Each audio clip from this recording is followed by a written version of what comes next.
সম্প্রতি সময়ে ওমানে বিভিন্ন পদ থেকে প্রবাসীদেরকে ছাঁটাই করার এক ধরনের প্রতিযোগিতা চলতেছে বন্ধুরা। রিসেন্টলি আমি আপনাদেরকে ভিডিও দিয়েছিলাম যে ওমানের এয়ারপোর্ট থেকে বিভিন্ন পদের থেকে প্রবাসীদেরকে ছাঁটাই করে সেখানে ওমানি নাগরিকদেরকে রিপ্লেস করে দেওয়া হয়েছে।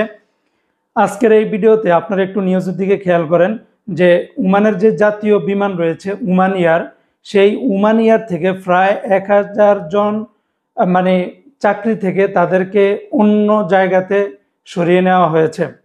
বিষয়টা আমি আপনাদেরকে আরেকটু বুঝিয়ে বলি। ওমানের যোগাযোগ এবং তথ্য প্রযুক্তি মন্ত্রী মহামান্য ইঞ্জিনিয়ার সাইদ বিন হামুদ আল মাওয়ালি একটি বার্ষিক মিডিয়া ফোরামে তিনি এই বক্তব্যগুলো দেন, যে বক্তব্যগুলো এই নিউজে প্রকাশিত করা হয়েছে। তিনার ভাষ্য অনুযায়ী ওমানের যে জাতীয় বিমান বা ওমান এয়ার সেটার আন্ডারে প্রায় 4300 জন চাকরি করেন, যেখানে অন্যান্য এয়ারলাইন্সের তুলনায় অনেক অনেক বেশি তিনি বলেছেন।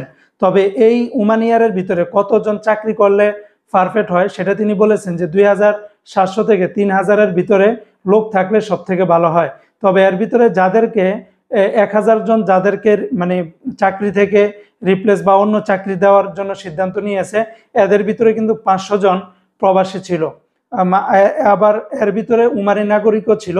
তবে ওমান এয়ার কর্তৃপক্ষ তাদেরকে স্বেচ্ছায় চাকরি ছেড়ে দেওয়ার জন্য বলা হয়েছিল। সেক্ষেত্রে এর ভিতরে সাড়া দিয়েছিল মাত্র 300 জন বা 400 জন। বাকি অন্যান্য যারা ছাড়েন নাই তাদেরকে অন্য চাকরিতে নিয়োগ দেওয়া হয়েছে। তবে আগের মতো করে সেই সুযোগ সুবিধাটি অনেকটা কমিয়ে নিয়েছে। তো বন্ধুরা, ওমানের বিভিন্ন খাতে বর্তমানে যারা প্রবাসীরা চাকরি করতেছে এদেরকে কিন্তু সরিয়ে দিচ্ছে। ওই সমস্ত চাকরিগুলাতে ওমানি নাগরিক যারা তাদেরকে রিপ্লেস করতেছে, না হয় অন্য কোনো ব্যবস্থা করতেছে। তাই যারা ওমানে বিভিন্ন বড় বড় পোস্টে আপনারা কাজ করেন, অবশ্যই আপনারা যেই লাইনে কাজ করলে সেফ থাকবেন সেই লাইনে কাজ করার জন্য চেষ্টা করবেন।